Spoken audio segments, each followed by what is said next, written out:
Mónica Cepeda, debido a tantos casos de niños que han cometido asesinatos, no sé cuántos casos haya, hace días unas niñas de entre 3 y 14 años mataron a su amiga en Hermosillo, Sonora, y a una de ellas la sancionaron con 2 años de cárcel. Si fue hace unos días, no se ha llevado a cabo el juicio.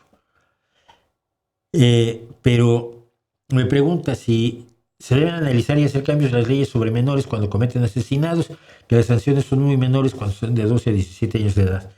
El problema es que no son imputables, y no son imputables porque no son responsables, no se les considera penalmente responsables.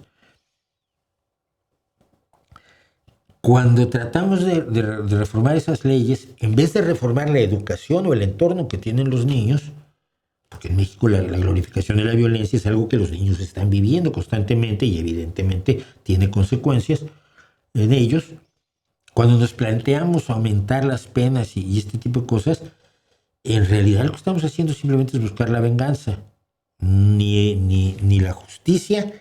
ni la prevención. Y la prevención solo se logra, lo siento, con con acciones sociales, educativas de todo tipo que fortalezcan desde la estructura familiar, la estructura social, la estructura en las calles, la estructura en las escuelas, etcétera, etcétera. Todo eso que el PRI fingía hacer y hacía en pequeña medida, muy pequeña medida, mientras se robaban todo lo que podían, y que ahora Morena ni siquiera finge hacer mientras se roban todo lo que pueden.